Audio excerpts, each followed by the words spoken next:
Hey everybody, how are you? Happy Wednesday, aka Christmas.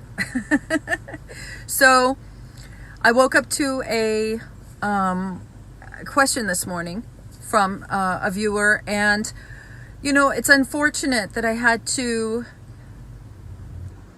it's not unfortunate that I had to get a question. It's unfortunate that someone had to send a question to me about this on Christmas Day.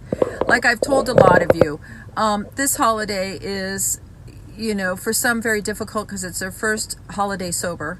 And if it is, you're doing great. If you're still sober, the hardest part's behind you. So just stay in the moment and get to a meeting today and see how you can add to the stream of life, okay? But for a lot of people, this is a very difficult holiday because they've lost someone they love, or someone they love is practicing and using and destroying their life as we speak. So some of you even have them in your house as we speak, trying to celebrate a holiday with them. And I know it's difficult.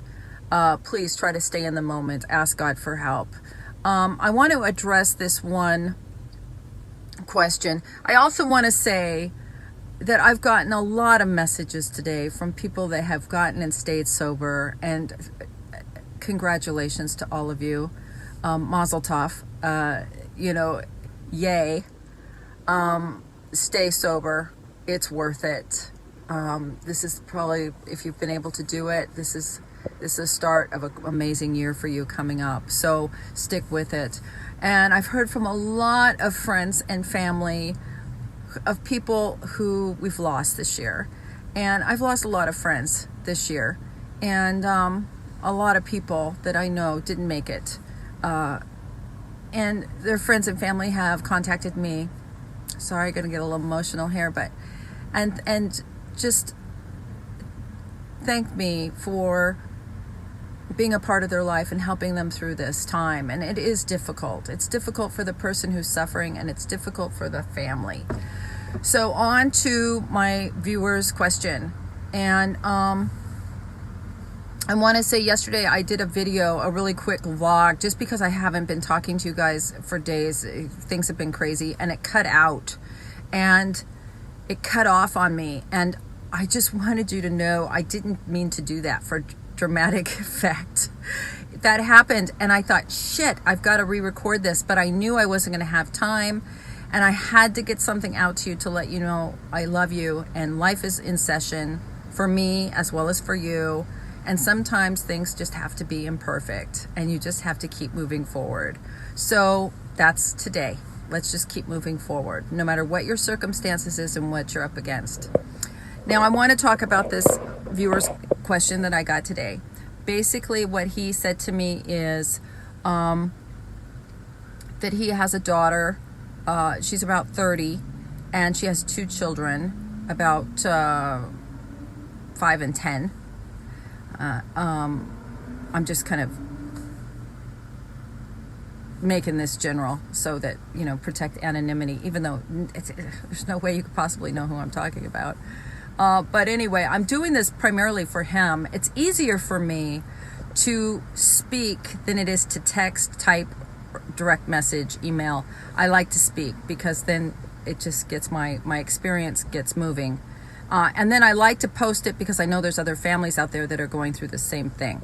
So he has a daughter who's in her 30s and has 2 small children, and she is an alcoholic. He says he's not sure how bad the problem is. So not sure how difficult the problem is, how advanced it is. However, he knows it's advanced enough to be very dangerous, to be driving the children intoxicated, or those kind of things. The children amp up the problematic drinking, and she's also in an abusive relationship with a man who is not the father of her kids, who is also an alcoholic. Now, his statement to me was, one, that this guy is the reason his daughter drinks. And first thing I want to say is that is not necessarily true.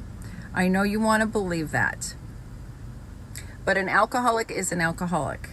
And if she's an alcoholic and she suffers from the disease of alcoholism, then this would happen with or without him. It might take a little longer, might have happened sooner, I don't know. But if she's just a heavy drinker, then perhaps he is aggravating the situation. But if it is alcoholism, you can't pin that on anybody. You can't make anybody drink, and you can't get anybody sober. Okay, so first thing, let's separate those issues. There's a couple issues going on here. He also mentioned that in Florida, oh God, what was that act? Marchman. I think it's Marchman. The Marchman Act. I'm sorry, I can't remember it. And if I look on my phone, then I'm going to lose you. So, but anyway, I think it's called the Marchman Act, and it's in Florida. They have an act where you can actually, it's almost like 5150ing somebody. You can actually forcibly send somebody to treatment or get help, even if they don't want it. You can forcibly, because they might be, there's some stipulations that they're a danger to themselves or to others, that they decline help. So it's an interesting thing. Usually you would have to get custodianship in the other states to do that. There might be other states that have something like that, but in California, you can't do that. You can't forcibly put somebody anywhere, even a mental institution. They can walk unless they're a danger to themselves or others. So he wants to evoke his right to do that and get her into treatment, and he and his wife would take the children and get a restraining order against this abuser. Now, as a mother, I will say, I understand your thinking. But my experience, since you're asking me for my experience with this, there's a couple things you need to do here. First, we need to separate issues. One, you have to have a talk with your daughter and find out, does she have a problem? Say, do you have a problem with alcohol? What do you want to do? And if she says, mind your own business, get out of the house, then, right?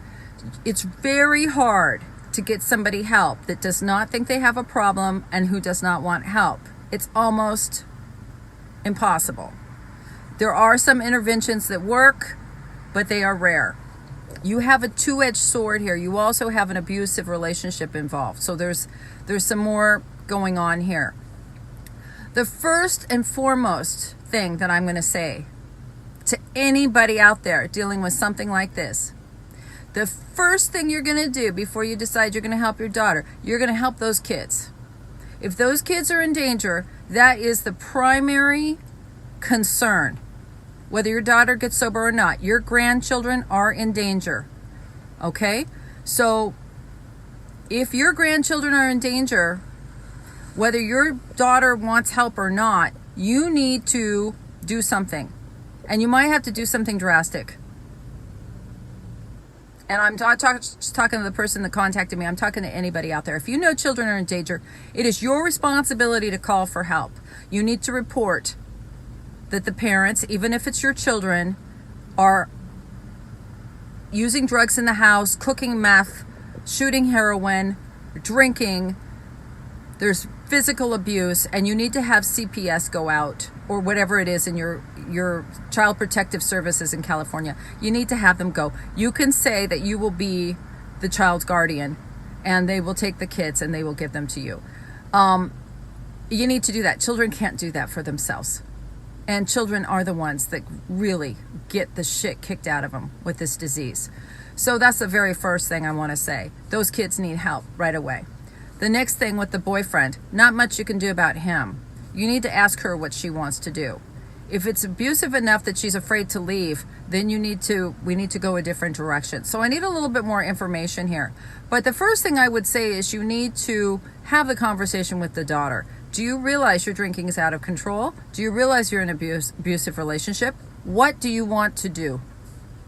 You're going to ask, what do you want to do? Then you're going to zip, and you're going to listen. What does she want to do? Okay? If she wants help, great. We can take it to the next step. If she doesn't want help, there's not too much you can do except for get those children safe. Okay, that you can do. You can do it anonymously even. You can. So I want to tell you right now, that's what you got to do. You got to get those children in a safe spot. And then, like I always say, if you haven't seen my other videos, the thing that will help someone convince them that they need help is consequences. The consequences of her children being taken away might be enough to shake her up and get her to get out of this abusive relationship and seek some some help for treatment. But you first got to find out what she wants to do. What does she think, right? But that's what we need to know. So I need some more information there. But for the rest of you that might be in this situation, children first. Children first. I don't care if your children are going to be pissed off at you. Your grandchildren need you to make a decision. I don't care if you're a neighbor and you think you're those people. If you know those people are cooking meth and they got kids in there, you better call somebody. Children can't call. They don't know what's best for them. They will stay with their mother, drug addicted, getting the shit beat out of her, living on the street. They will not leave their parent. Okay? You have to do it for them. I went too long. I don't know if this is going to even post. So, serious topic. I'm going to try to post this right now on Instagram. And if you have questions or concerns, please let me know. I'd love to talk to you about it. Make it a great day. I'll talk to you later. Bye.